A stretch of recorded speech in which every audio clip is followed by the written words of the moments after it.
Buenos días, les vamos a presentar las décadas de crisis por Sergio Quiroga, Daniela Bolaños y quien les habla, Jimena Mayor. Uno de los conceptos o momentos claves que menciona Hobsbawm en el libro, en el capítulo de las décadas de crisis, es la Edad de Oro, que empieza de 1950 hasta 1973. Esta fue una época muy importante porque después de la Primera y Segunda Guerra Mundial se dio un desarrollo tecnológico industrial impulsado por el capitalismo. Entonces lo que se buscaba era producir a masa porque estaba creciendo la población, entre otros factores que se veía beneficiado la sociedad y el mundo en general. También se le denominó primavera silenciosa y lo que caracterizaba, digamos, a esta época es que se producía bastante industrialmente, por lo que las economías crecían y los hogares eran más fructíferos y las familias y las empresas. Entonces, después de este periodo de crecimiento económico, se da un fenómeno llamado esta inflación, que trata prácticamente de un estancamiento económico, es decir, de una baja en el Producto Interno Bruto, más una inflación, es decir, la subida de precios. Esto se da porque el precio del petróleo incrementa y pues consigo también aumenta el precio de los productos derivados de esto. Entonces, prácticamente por la baja del Producto Interno Bruto hay baja demanda y pues por la baja demanda no se necesita pues generar tanto empleo y se dan un despido masivo. Entonces, continentes como África, Asia Occidental y Latinoamérica caen en la pobreza por el aumento de desempleo, mientras que países que exportaban el petróleo siguen creciendo económicamente y la brecha pues se va agrandando cada vez más. Sin embargo, es hasta en el periodo de 1990 a 1993 donde la economía mundial cae en una gran depresión. La primera conclusión que podemos sacar de acá es que a pesar de que el capitalismo tuvo un buen auge y empezó a ayudar a crecer a la sociedad y a mejorar la economía después de las guerras, básicamente tuvo un periodo en el que no se sabía cómo regularlo, por lo tanto, sí o sí debió caer. Em, Esto, por ejemplo, también lo vemos que, como ya dijimos, la crisis del petróleo, que básicamente fue como el fin de la edad de oro. Eh, Esto, pues, porque marcaba gran parte de la economía mundial en los países principales y en todo el mundo, por lo que, pues, su caída, pues, demostró que realmente la economía basada en el capitalismo lo que hacía era que si caía una de las cosas más importantes o ejes más importantes dentro de esta economía, el resto también cayera. Entonces, el empleo, las tasas de interés de los bancos y demás factores. Eh, digamos, las crisis, pues después de esta edad de oro también se dieron las crisis que denomina Hobsbawm en el capítulo y básicamente se basa en que hubo mayor desempleo, por tanto aumentó la pobreza y por tanto el endeudamiento de empresas y los países, ya que pues en la época de auge todos decidieron invertir, darle su máximo al capitalismo, eh, por lo que ya cuando algo pequeño hizo que todo el capitalismo cayera, como la crisis del petróleo y demás factores, pues las empresas y las personas se endeudaran. También las industrias durante la edad de oro tenían mucha competencia entre sí, lo cual hizo que los trabajadores no tuvieran garantías. Esto derivó en que durante las crisis se impulsara los sindicatos, las huelgas y demás acciones por parte de los trabajadores para garantizar sus derechos, a pesar de que no había de dónde. Frente a las soluciones que se les dio a estas crisis económicas, hubieron dos que son la keynesiana y la neoliberal, que son antagonistas.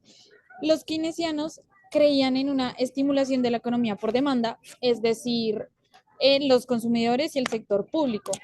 En cambio, los neoliberales creían en una estimulación por vía de la oferta, es decir, sector privado y empresas. Es por eso que decimos que son antagonistas. Una se enfoca totalmente en el sector público y la otra se enfoca totalmente en el sector privado.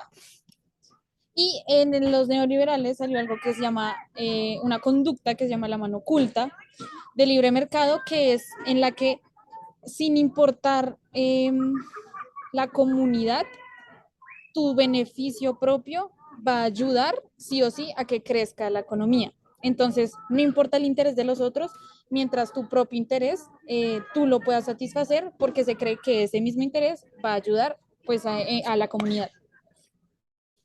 Eh, Frente a la tragedia histórica de las décadas de crisis, hubo una producción que, o sea, que prescindía de los seres humanos a una velocidad superior, es decir, no se pudo igualar esa carga de producción en los seres humanos. Y esto derivó en que la economía del mercado pues creara también nuevos puestos de trabajo para ellos. Sin embargo, los humanos no estaban desarrollados totalmente para seguir este ritmo. Básicamente esto se aceleró por la competencia mundial, las dificultades financieras de los gobiernos, y esto también lo que hizo fue que el libre mercado generara que las empresas y los estímulos estatales dejaran de ser contratistas de trabajo. Todo esto lo fue agravando un poco más, eh, ya que se fue cambiando, hubo un cambio político en los países desarrollados, por tanto el pueblo reaccionó en contra de los gobiernos. Esto es hablando un poco más socialmente. ¿Y por qué estaban los trabajadores molestos o indignados? Y fue porque el mecanismo que les generaba empleo se estaba desintegrando, entonces se quedaron sin empleo y pues por esto mismo estaban en contra del gobierno, estaban reaccionando en contra del gobierno. A manera de conclusión, analizamos que surgió una nueva economía transnacional que decía que los salarios internos fueran expuestos a la competencia extranjera y que la capacidad de protección de los gobiernos fueran menores. Todo esto sería para que se pudiera igualar todo lo que generó la crisis. Y para que quede claro, antes de terminar la presentación, queremos evidenciar los roles que divergían en lo que explica Hobsbawm. Son los trabajos estatales y los trabajos no estatales, los trabajadores de antiguas regiones industrializadas y los trabajadores de las nuevas industrias, las estructuras políticas de los países capitalistas democráticos, los que eran estables, que empezaron a desmoronarse, y las nuevas fuerzas políticas que llegaron y pues mostraron un mayor potencial de crecimiento económico, lo cual a las personas les interesaba más. Y este fue, o sea, eran las que combinaban como fuentes de liderazgo personales y asimismo una hostilidad hacia los extranjeros. Es decir, se fue incentivando mucho más esa nueva economía, precisamente porque muchas demagogias populares estaban siendo mucho más fuertes. Para cerrar, vamos a resolver estas preguntas claves. La primera es, ¿para qué Hobsbawm reúne todos esos momentos en un mismo capítulo o periodo general? ¿Y cuál es la idea central?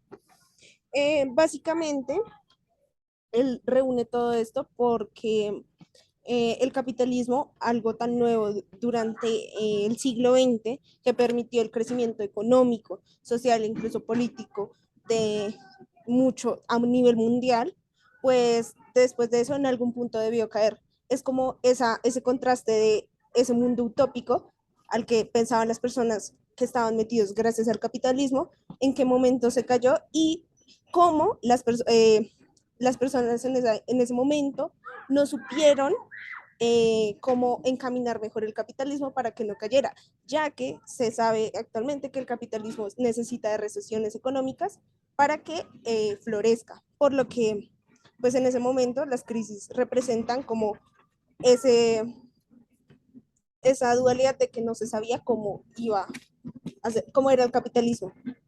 Frente a la segunda pregunta, que es cuál sería el concepto de crisis que maneja Hobsbawm en el texto, se refiere a una crisis económica que afecta tanto social, políticamente, incluso podríamos hablarlo de culturalmente y dentro de la infraestructura y la estructura de lo que constituiría todos los actores económicos de un país.